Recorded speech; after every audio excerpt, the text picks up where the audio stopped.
You're watching Consider This. I'm your host, Ibrahim Sani, with my co-host, Sharaad, Kuttan. We've got plenty of things to uncover today, and I mean plenty. So we'll just run through not just the news of this week, but the news of today as well. So we'll start off with the Terengganu, gymnastic fiasco.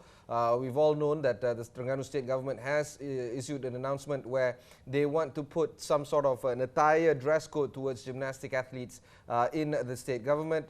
Following that, the Ministry of Youth and Sports have issued a particular statement saying that they will not allow this to happen. They believe that the gymnastic athletes, male or female, deserve their right to exercise their freedom to do the sport. And of course... And what's interesting, of course, in that, Ibrahim, is the fact that the argument being made by the Terengganu state government is that the attire of a gymnast is arousing. That is the word that was used to describe it. I do think it's very interesting because you can project any kind of desire onto any object. Yeah. Even a lamppost could be arousing. If you so choose to. Yes. So the question is, why punish the kids for the feelings of others unconnected to the sport, right? And that is the crux of the matter. Yeah. The state government seems to take the position that the kids, their rights, their talents need to be sacrificed on the altar of other people's wayward desires. And you touched a very important point, which is the athletes themselves. And this is where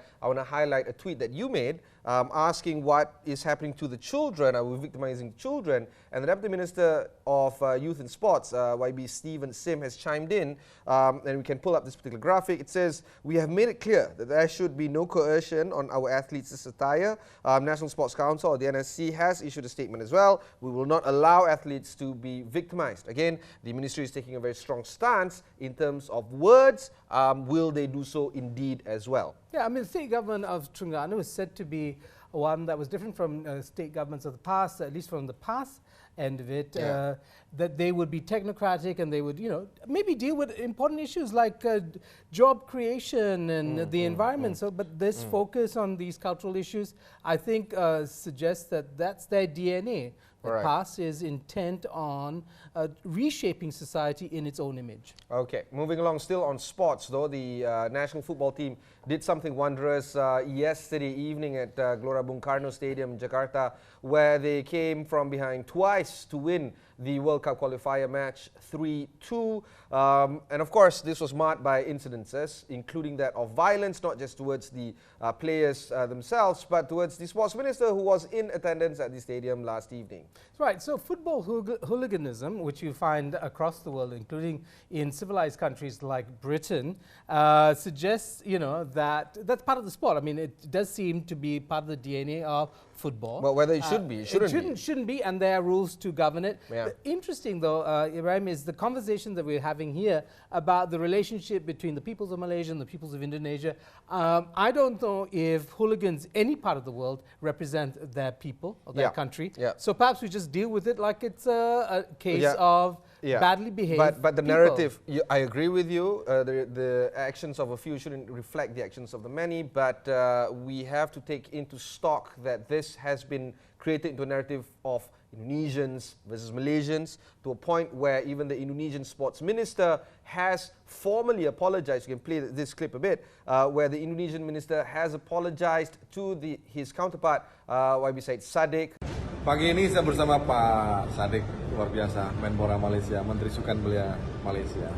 Dan saya sudah minta maaf atas peristiwa semalam, dan semoga tidak terulang lagi, dan ini pelajaran penting bagi seluruh supporter Indonesia. Our Minister of Youth and Sports and have said unequivocally that this action of the few doesn't reflect the action of the many. My question to you, Sharaad, is do you think that it's necessary for a minister to apologize on behalf of the hooliganism that is currently happening?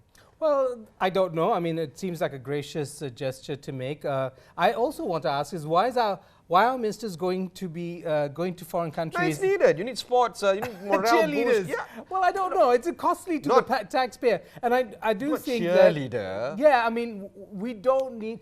How much is the bill for sending a minister and his entourage on foreign trips? Now, on top of that, there is also escort services required on the ground in Jakarta, armored vehicle service that was rendered towards the players and the ministers' entourage. I mean, ministers responsibility essentially is about policy, and I don't know if they need to be in attendance at football games. But okay, that's by the by. It's obviously overshadowed by this case of hooliganism. We'll leave Still it on Indonesia, West Papua unrest is still ongoing, and West Papua's protests has entered its second week right now in terms of intensity. We've seen some news that the Indonesian government has expelled some individuals that they say are instigating the protests and are instigating the creation of the, unruliness that is happening at West Papua. They, of course, are demanding certain rights. Sharaad, what do you make of this? It's a long-standing problem, and it's a problem that plagues many parts of the world. It's a question of decolonization. How was West Papua incorporated and becoming part of the Indonesian Republic in the 60s? Now, of course, Indonesia calls it Irian Jaya. On Wednesday, United Nations High Commissioner for Human Rights, Michelle Bachelet, said she was disturbed about the escalating violence and asked Indonesia to deal with it or manage it. Also, video evidence that the Indonesian military is using militias to target West Papuan activists. So they're actually murdering people, and so that is very disturbing. Speaking about murder, today is the day that the Cradle Fund murder is taking place. The DPP, in that particular case, made a very strong statement in the High Court just now, saying that they will prove, as in the prosecution team will prove, that Nazrin was murdered. He didn't die in a fire as earlier speculated. This murder is one of the highest high-profile murder trial cases that we've seen in decades. And indeed, this has sparked a lot of interest in a lot of people, but it has also fueled conspiracy theories.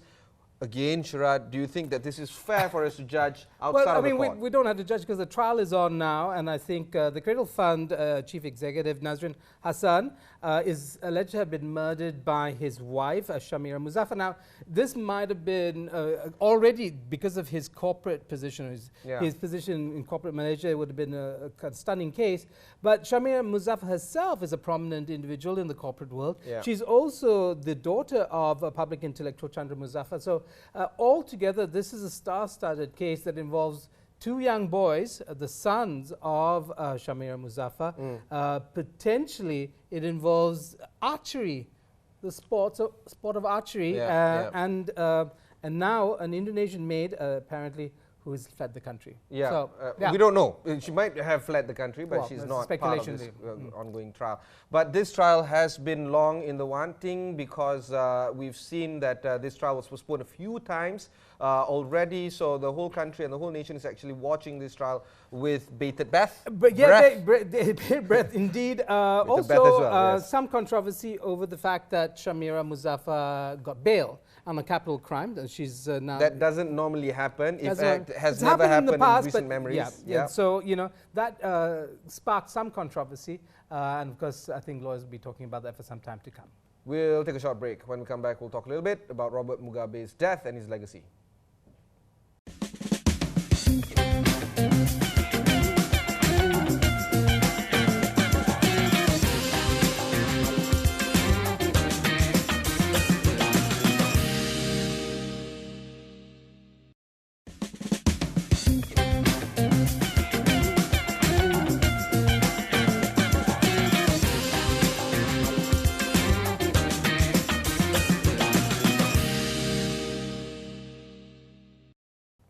Thanks for staying on with us. You're watching and Consider This. Sharaad is to my right. I myself is Ibrahim Sani. We're talking about the news of the day as well as the current events that are happening this week. But again, we can't get over the news of the week because today alone we've seen a lot of news, including that of long-standing ex-president of Zimbabwe, Robert Mugabe. He actually passed away earlier today at a private hospital in Singapore. He was 95. But it's not about just the occurrence of his death. It's about his legacy that he left behind. He was, of course, the strong man that has led Zimbabwe over a few decades, actually about 4 decades, I think. Since the 80s. Yeah, you know, what's fascinating about Robert Mugabe is that if you read the papers today, Ibrahim, you'll notice quite a difference in approach. Well, whether you read a piece on Al Jazeera or you read a piece from, say, The Guardian in the UK, very different ways in putting the story together, because Robert Mugabe is a very divisive figure, not just in his country, but internationally. He's often celebrated in the African continent for the strong positions he's taken against what is seen as Western imperialism or Western hypocrisy and so on and so forth. Remember, he was a freedom fighter fighting a white minority government in Rhodesia, then called, led by Ian Smith, a racist government, a white racist government, and he defeated. So he's got a lot in terms of history. People respect him for his tenacity in bringing down the white Rhodesian government. Okay, what we want you to consider is this. Is it necessary for dictators to come in, strong-armed individuals to come in and shape the country in his or her own image, and mostly, by the way, in his image, not necessarily her image? Do you think that we, in this part of the world, require that kind of dictatorship, the likes that we've seen in this part of the world called Singapore, a democracy, by the way, that was led and still led by one party, led by one man, and being shaped by one idea? Do you think that it's necessary? Yeah, well, okay, so there's that. And also the question of legitimacy, right? So Robert Mugabe's legitimacy, especially for younger generations. Look, he was voted in. He's legitimate enough. Yeah, well, I mean, he also, you know, can be charged with suppressing the democratic opposition, right? So he stands charged for the murder of, or what some people say, reports would say, the near genocidal suppression of people in Matabele land in the 80s led to tens of thousands of deaths there. So he didn't play fair, and I think this is part of the problem. So in sort of holding his credentials as a freedom fighter, there's on one hand, but then in independent Zimbabwe, he was a dictator and he didn't play fair. And so but the story of long-term dictators do take place again and again. If it's not Mugabe today, it's something else tomorrow. For instance, Tun Mahathir has come back from the whirlwind tour that is currently happening right now. He is coming back from a trip to Cambodia, Vietnam, Vladivostok in Russia. Currently he is in Japan, receiving a doctorate, an honorary doctorate. Our crew has been following him in some of these countries, including that of our colleague Najib Arif, who is in Japan right now, reporting on the ground. Can we see what Tun Mahathir is up to in terms of building foreign relations, trying to build bridges in economic progress? What is he up to? Yeah, so he, in Japan also, I think, met with the Bank of Japan. But I think that the important thing and I've, you know, as I questioned earlier, Syed Sadiq's travel itinerary and, you know, the cost of his travel, with Tun Mahathir, you have a very different scenario because you're potentially bringing businesses and sealing important diplomatic relations in these things. And I think our leaders do have to do that. What is interesting, though... Are you indicating that Sadiq is not a leader?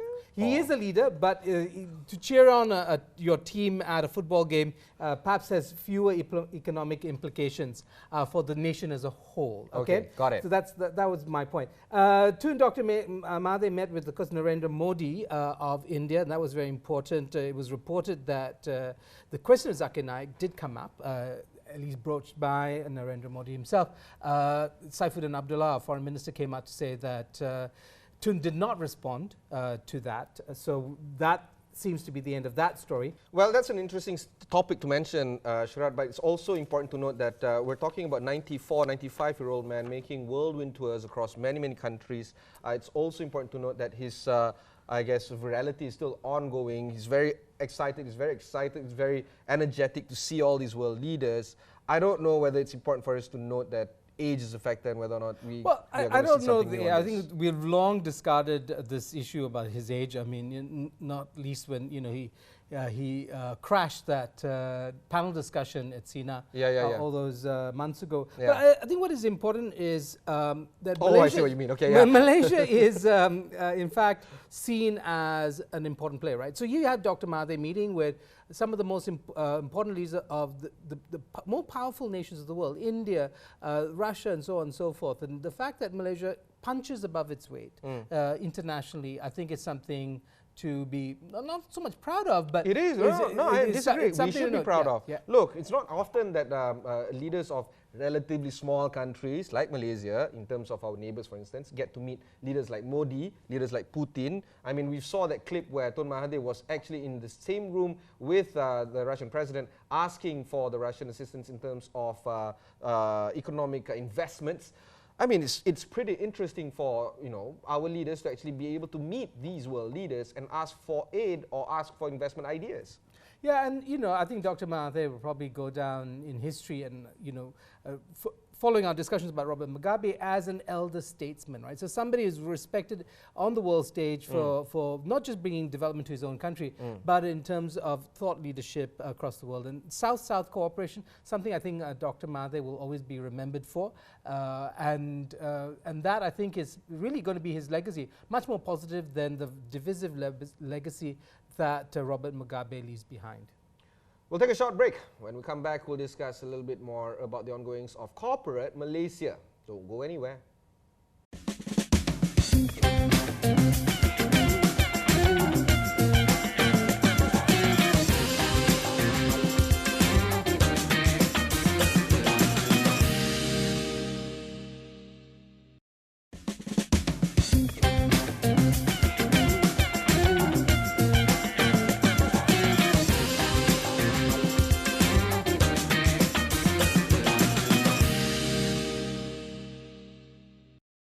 So we're watching some of the biggest news today, and of course one of the bigger news that happened late Friday, just a few hours ago, is the announcement by Axiata and Telenor. It's actually a joint announcement but made by Axiata solely. They say that the merger talks are officially over. No more talks, no more merger. So multi-billion-dollar merger that was exciting everybody, including people here in Astro AWANI. By the way, we've had Jalil, the newly appointed PNB CEO, Jalil Rashid. He was actually on this set talking about the merger. Who knew that 3 months down the road he will be made PNB CEO? Okay. The question is, why was this merger important? For somebody who's kind of not in the story, right? Why is it important? And what does it mean? I mean, mergers and acquisitions happen all the time. They often happen to benefit the shareholders, the main shareholders. Yeah. They sometimes benefit minority shareholders. They often do not benefit the people working for those companies, because with many mergers have come job losses. So that seems to me a typical scenario. Was this the scenario that was going to pan out if Telenor and Axiata came together? All right, I see where you're coming from, and I think those points are valid. But why this merger, or this, I guess, proposed merger was actually important is because it touches on two elements. Number one, it's an important industry. Telco is the future right now. No longer oil and gas, no longer all these big boys. It's actually telco. Why? Because telco coincides with the technology sector. Right, your FANG stocks. Okay. Yes, betul lah tu. Yeah. Wait, you said that with sarcasm. Anyway, the second point is because it involves a public listed company that is government related, and Celcom is within Axiata, and Celcom hires thousands of people and employees, and this is where it matters, whether or not this merger is going to see job cuts. And we have to acknowledge that Axiata again and again have said that there will be no job cuts, there will be a retention of jobs despite the merger taking place, should it take place, which we know it doesn't. But they have given that assurances. The fact that they have to give a reasserted assurance again and again that job losses are not going to take place clearly tells you something about the comfort level or the anxiety level that is currently happening with people in Celcom. The pattern of mergers and acquisitions globally, right? But okay, tell us, were you surprised by the failure of these talks? I mean, that it so quickly was wrapped up? Okay, first of all, it's not that quickly wrapped up. 4 months was a long time to actually iron things out. Number two, the writings were already writing was on the wall. The writing was on the wall, okay. What was the writing? That was on which wall, right? The first is that the Indonesian Minister of Communications, if I'm not mistaken, did say that they were taken aback in terms of announcement. Because why is Indonesia in this mix, right? Axiata is big in Indonesia. Axiata has the Axiata XL or Robi XL, that company. And that company was talking about thousands of people, of Indonesians being hired there. What is going to happen to their jobs, number one. Number two, the conversation of, was there political will? Was there a conversation of our political leaders, whether or not Tun Mahathir had a hand in it, whether or not Gobind Singh, being the Minister of Communications, have a hand in it? TM, what's the future of TM? Those kind of political will conversations was already being marred by notions of they were not in the know, they were clueless about the whole idea, were members from Axiata or Telenor talking to the political leaders in the markets that they're operating in. Because again, Sharaad, I want to reiterate, this is not a merger of just two companies per se. This is a merger of companies that are in multiple markets. They are in Indonesia, they're in India, they're in Dhaka, they're in Sri Lanka, they're in, everywhere, right? Including that of Malaysia as well. I don't know, because of the fact that they weren't consulted, or they weren't consulted enough, or they weren't given enough political assurance, therefore there was no political will for this merger to take place. That's the reason why I believe that the writings were on the wall, that this merger might not be able to get through. All right, fascinating story there. It is fascinating. It is a fascinating story Okay. about global mergers and companies. Right. Well, okay, maybe we can talk about another one. We can talk about another one, which global is story. not that global, but still has a local flavor to it. Everybody knows about Crazy Rich Asians. Yes, Crazy Rich Asians, because, stunning success for a story kind of based in Singapore, based on a novel written by a Singaporean. The story here now is the back end, right? The screenplay, the people who wrote the screenplay, there were two individuals, a man and a woman, one white, one Asian. Apparently, the gender pay gap issue arose in it because discovered that the Asian woman was paid 8 times less than the white man. So this, of course, blew up, and in discussions over the sequel, she's decided to opt out. She's a Malaysian, by the way. Yeah, okay. Her name is Adele Lim, and Adele was indeed paid 8 times lesser than the male counterpart. I don't know whether this is called causation or correlation. And I'm not trying to be dismissive about the gender pay gap. I really do realize there is a gender pay gap. My wife is indeed paying less in terms of the industry that she's working in compared to her male compatriots. And that is something serious I need to address. My question is, did she not sign on the contract? Did she not agree so you could make the argument to that kind of payment you make the argument that it's a willing buyer, willing seller situation, and she willingly got into it. Was there coercion? No, I mean, it doesn't have to be coercion. The question is, why are people paid differently, right? And if you feel that you pay more than me. Yes, that may be true, but the point here is that if women are systematically paid less for the same work that they do, we have a problem. Okay, we do have a problem. We do have a problem. We have now a social problem. The question is whether or not it's right for her to opt out. I mean. Well, that's her choice, right? So that she does have a choice. Of course, she has a choice, and she chose to go like public with this story. In the sequel, she chose not to take the job. All right. Right? Okay. Final story. We got a final story. We do have a final story. United Nations Pula. University of Malaya. There's some news on University of Malaya. You know this story better than I do. Yeah. Okay. So this is a story of students for the first time in 40 years. So the times are changing, and university students, the student union had its a convoy marking orientation week, something that they have not done for 40 years. They had a convoy, and the theme of the convoy was, let's not have a racist Malaysia. So it's students reject racism. I think it was a fascinating gesture to make as their inaugural orientation convoy 40 years after this practice was stopped. For those that keep a close eye on student protests, particularly that from University of Malaya and other institutions within that same, I guess, stature, there are images that recall or harkens back to, say, Ibrahim on a truck. There's pictures of Hishamuddin Rayes, you name it, right? The heyday of student activism in Malaysia. Back when there was still no internet, right, let alone Twitter.